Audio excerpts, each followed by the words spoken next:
how Chinese money is building Phnom Penh, which is the capital or the biggest city in Cambodia, and how they are slowly colonizing the country.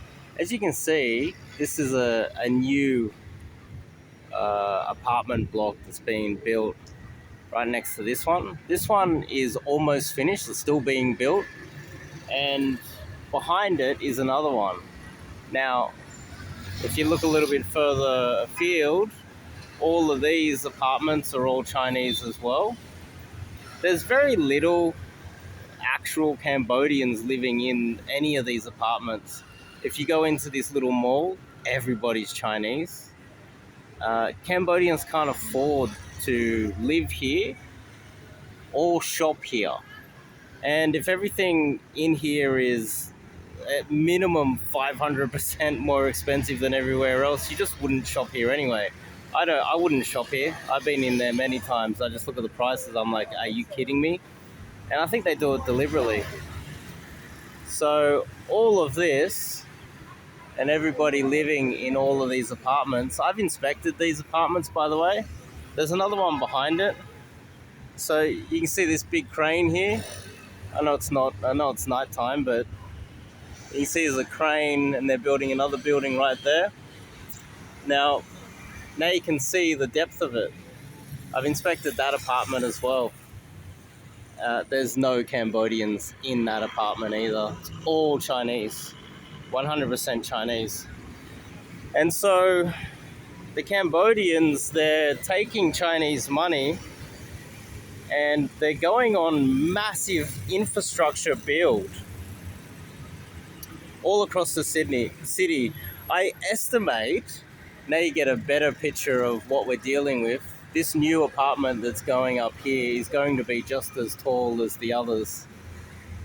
And then you go down, you can see how tall all these other apartments are down here.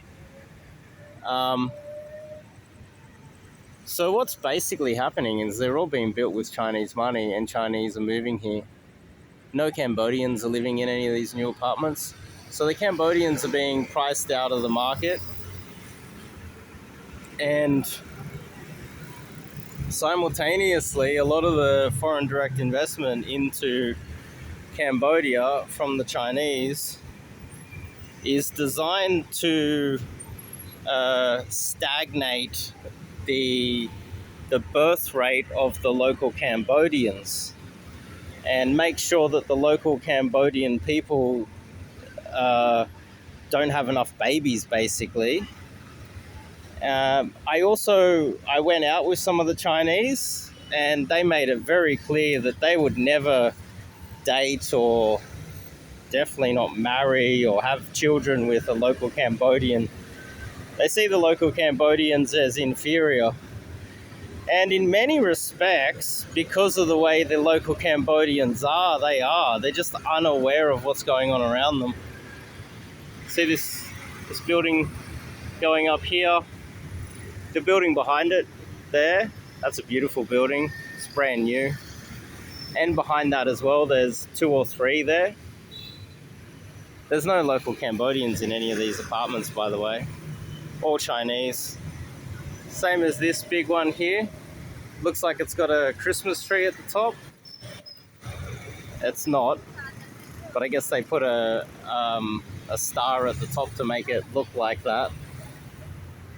And I've inspected that as well. The only Cambodians inside there are the people working there. And you see there's another beautiful apartment. All of these apartments are beautiful, by the way.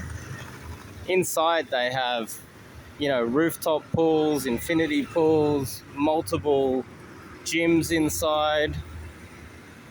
Magnificent apartments. And they're going up across the board. And the Chinese are paying for it. And the Cambodians, I guess they're welcoming any sort of investment. They seem to be, from my point of view, the government seems to think, and the people seem to think as well, that that the like average foreigner, like the white people or Indians or whatever, they kind of see us as like enemies in a way, like people that they don't want to be friends with.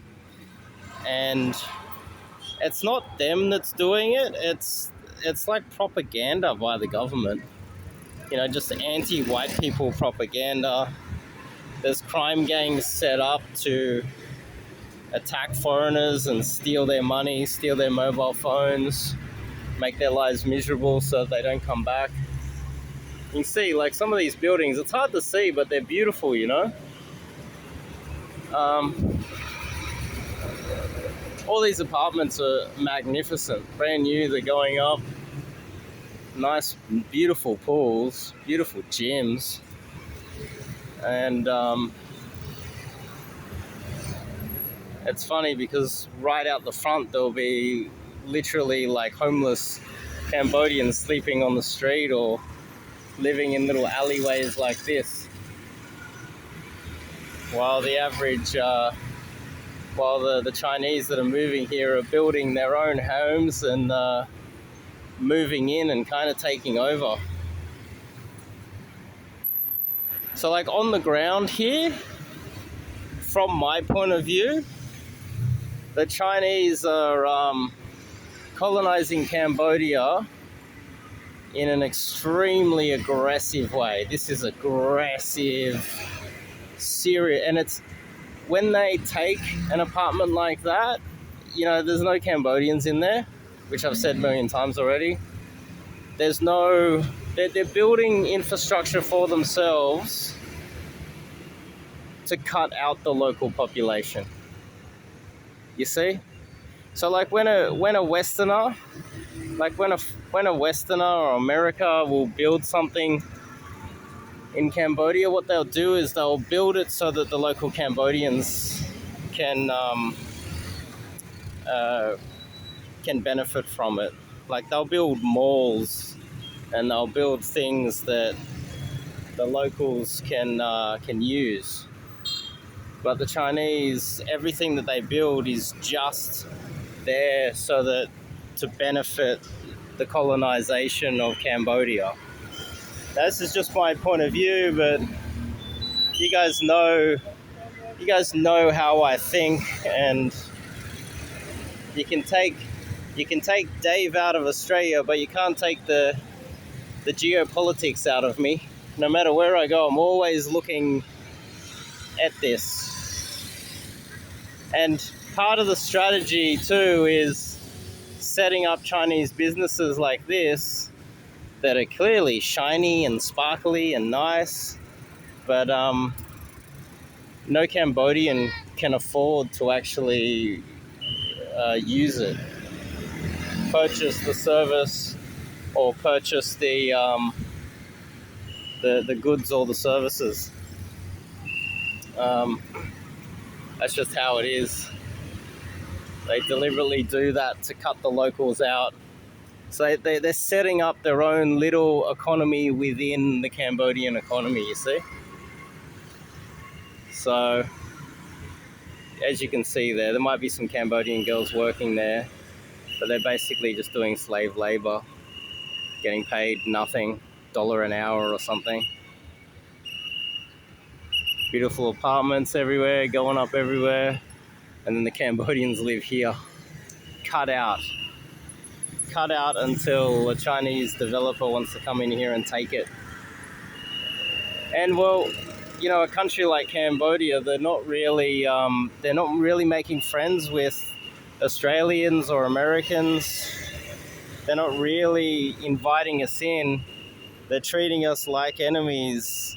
And I don't think they realize that sometimes your best friend is your enemy. It's like the United States. You know how like the United States will mistreat the countries that it's supposed to be friends with, its allies. Trump puts tariffs on Canada. This is just how it is. They're just being swallowed up and I can see the Chinese deliberately destroying the demography of the Cambodians so that Cambodians in the next like 20, 30, 40 years will just be too old to push back, and they'll basically just hand over the country. You can see this is the mall, and then there's the beautiful apartments. You can see it. So the beautiful apartments get built by the Chinese. They move in, and then as you can see here, there's a Japanese flag. Japanese flag built with.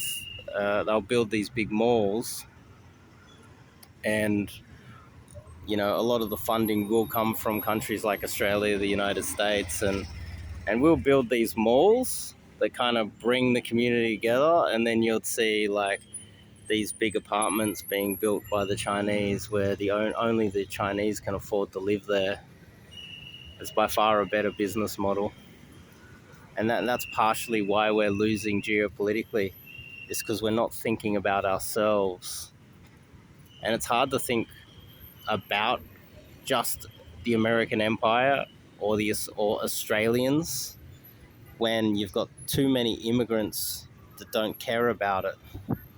So then we